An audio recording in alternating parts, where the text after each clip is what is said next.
I'm ready. What are you looking for out of these scrimmages the next couple of weeks? I don't really know, to be honest with you. Just a little bit of everything. I think more than anything gives us a chance to put one team on the field. Sends a message to some guys, hey, I got to work a little harder if I want to get in the lineup. You know, obviously every day this time of year is what do we need to work on. You know, just to play somebody else, different feel. Guys are motivated. You know, this is our almost a fourth week of fall ball. It's been extremely hot this fall. We really haven't had a break on that. We've been lifting a lot of weights, been asking a lot out of them, and they're a little tired, and they need to play somebody else. It kind of, you know, gets them going a little bit. So I just want to see us play hard, kind of get an idea of where we're at. Obviously, it'll be different come springtime, and you know, we got a couple guys that aren't playing. Example like Trevor Ezel, who's a grad transfer, that's got a chance to be in that lineup, and when he gets healthy, you know, I feel like he will be. And you know, towards the end of the game, you'll see some of our younger pitchers, so we get a chance to see how they handle, you know, competition that's not wearing our school colors. Is Isaiah going to start? Who's that? Oh yeah, Isaiah will go. He'll go the first few innings, whether it's 3 or 4. I don't think he would go more than that. It's really going to be about pitch count, but he'll go the, you know, the first few, and then we'll play it live. You know, if he finishes an inning and that's great and that's the end of it, we'll pull him, send somebody else out. If somebody gets in a jam, we'll match up and play it like a real game, and you know, try to put the best guy out there to get him out, at least for the first 8-9 innings of the game. Then after that, it might be more scripted. Can you basically like scrapping some of the rules, like what guy maybe come out of the game and come back in? Yeah, the only one that Coach Butler and I have really talked about is that you know, if you have a designated hitter, say I have a designated hitter that starts, but I want to put him in the game in the 7th inning, I can put him in the game and give me another, and just put another guy in there, another hitter in there to DH. And you know, I've seen where some teams have had 10 hitters in their lineup. We're not going to do that. We're just going to hit 9, but give them a chance to, you know, put a DH in and go from there. Can you tell us what your lineup's going to be out like position-wise? Yeah, let me see here. No, it's yeah, I would say we'll start Opitz behind the plate. Zach Plunkett's had a tremendous fall. They'll probably split up most of the games or the innings tomorrow. I'll start Kinley at third base. I'll put Martin at short. Probably we'll play Kinley some at short throughout the day. I'll start Jacob Nesbitt at second tomorrow. You know, as far as first base, you know, it's been a little bit of a revolving door, but I'm going to go with the veteran in McFarland. It's his junior year. He's had a little bit of an up and down fall, had some good days, some days where it's frustrating, but that's a position we need to figure it out. And then in the outfield, I'm going to start a freshman in left, Christian Franklin. Really good runner, really good defender. He's a center fielder by trade. You know, he's probably the best defender of all the other outfielders, Fletcher in center, and then I'll put Heston in right. We've moved Heston over to right this year. We just feel like he's more of a right fielder. He got that look in the body, and down the road, that's what he'll play. And leave left field open maybe right now is more of a platoon position until somebody takes it. What about DH? DH, I think I'll go with the left-handed hitter, Goodhart, who's a sophomore JC transfer from San Jacinto, from Magnolia, Arkansas. I think they're going to start a right-hander and leave him in there a few innings. I think their plan will come with a left-hander after that. And I may just leave him in there. I might put him in the outfield, but he can also play some first base. So that looks like the lineup, not in that order. Would he be one of those that you're talking about platooning in left with Franklin? He could platoon in left. He could play first base. Kind of a new position for him first, but he can catch the ball. He played shortstop in high school. Played left field at San Jack. So you know, just did a good job with the bat. So a little bit of experience there. He got a year of college under his belt. During the regular season, you always seem kind of conflicted seeing Rob Childress because the games are so important for you guys that you're having to see him for the friendship. But does it feel a little bit different seeing Todd and Chris the next couple of weeks? Oh yeah, that's gonna be good. You know, just you know, being around those guys, been around those guys a lot over the last 10 years. So you know, not really an emphasis on winning or any of that stuff. Obviously, we're going to try to outscore them, and but yeah, it'll be fun seeing Todd. I was on the phone with him earlier today, and think he's really looking forward to it. You know, his daughter goes to school here, so he doesn't get to spend much time. I think his wife may hang out down here, I don't know, but it'll be good. And then next week gets to go to Little Rock and you know, let ULR sit at home and play us. It's really, I just want to get our guys on the road, getting into a different environment, really for the younger guys. Were you guys not able to reschedule with Oklahoma? Or? No, it didn't work out. You know, the weekend that we could have, you know, played them over here or even played them would have been the weekend of Bikes, Blues, and Barbecue. So obviously we weren't going to play here. Right. And we give our guys 3.5, 4 days off in the middle of the week. And so we couldn't really ask them to take 3 or 4 days off and then go play. We didn't feel good about that. So we'll probably play OU again next year or try to. Dom and Casey. So Dom and Casey just talked about working on some little things. Again, when asked if they want to know what they want to accomplish, what are some of the little things you want to see out of your team tomorrow? Well, we really emphasized base running this fall, and we've stolen a lot of bases this fall. It's like I told them, I said last year we didn't need to run because we could hit the ball over your head. This year, you know, maybe not so much, but you know, I just try to bring up teams. You know, example, I don't know what year it was, 6, 7 years ago, we stole 124 bases. We had a good team.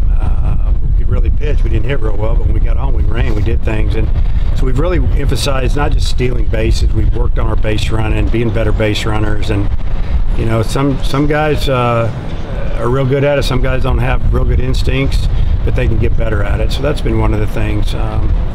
You know, I guess that's probably the main thing this fall as far as on the offensive end. I mean, you know, offensively we're still doing what we do, and you know, we can still hit home runs, we can still hit. It's just we want to make sure that we do everything right on the bases. If balls in the dirt, get an extra base and get in scoring position. And you know, it's a process. We've, like I said, 3.5 weeks out here. We still got a long way to go. You guys still plan to go 14 or 15 innings? Or 14, and you know, I think at the end of 9 they're going to you know, like maybe fix the field up a little bit better, maybe drag it, and if one of the umpires needs to switch and get behind the plate, maybe we'll have him peel off after 7 or 8 innings and get his stuff, so there's not much of a delay, because you know, when you're playing 14 innings, you're probably looking at, you know, 4.5 hours maybe. So we'll try to get him on off field as best we can and keep it rolling and try to make it game-like, and obviously we're going to try to win the game. Is that the plan in UALR too? Yeah, UALR, you know, we're planning on playing 14 innings, and you know, we might even expand a rule there. Maybe the last 5 innings, if it doesn't go good for one of the teams, if we need to just peel them off, we'll peel them off instead of get another pitcher. Just depends on where everybody's at pitching-wise. Yeah, I was going to ask, is it a big deal to you guys to win? It doesn't count the standings, but...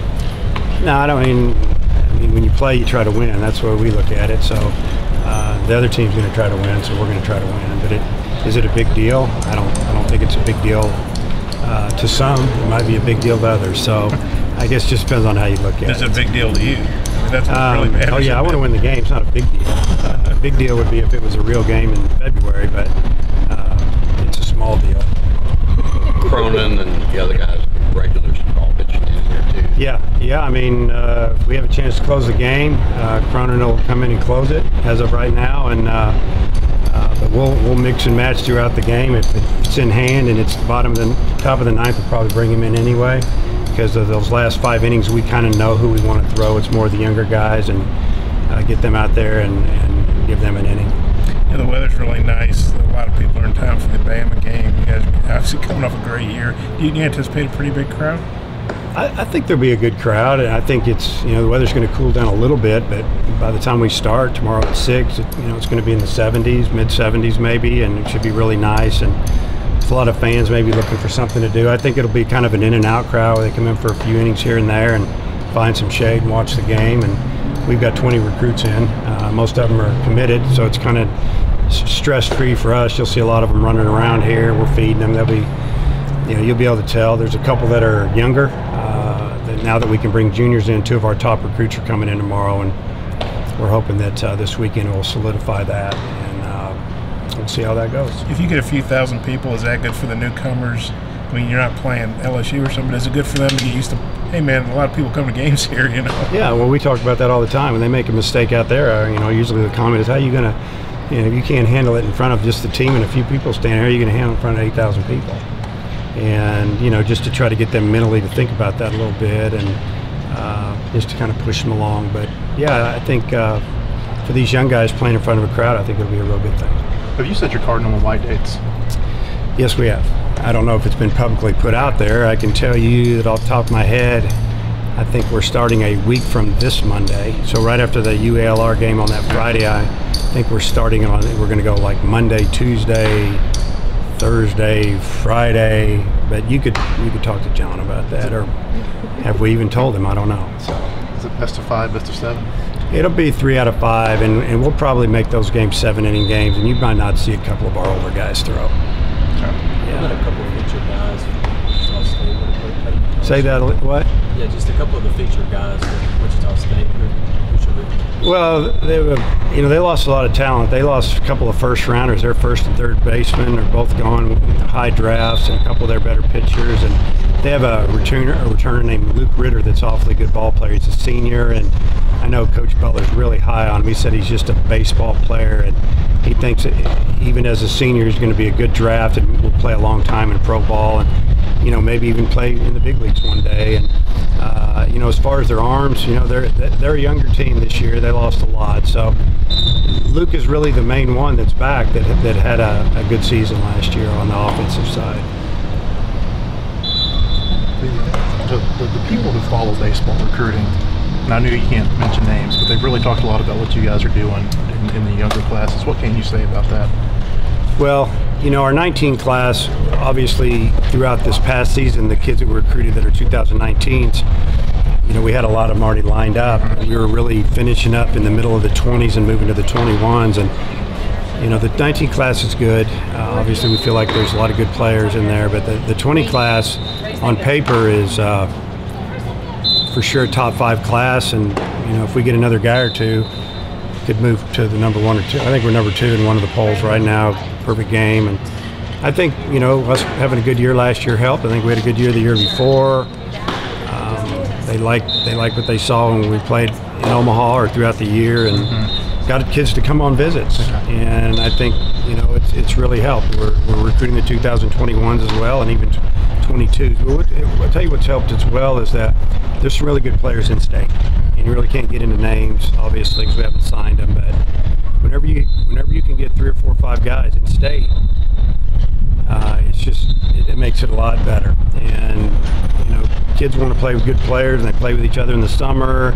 They want to play on the same team in college, and you can make a little run there. And I think you look at Oregon State team last year and all the good players they had. Those kids all knew each other, summer ball and everything. Hey, you're going there. Hey, I'm going there. And next thing you know, they got 3 or 4 first rounders and said, I'm going to school, and paid off for them. A lot of the players you're going after obviously are going to be draft risk. I mean, how do you balance that? Talking to them about that.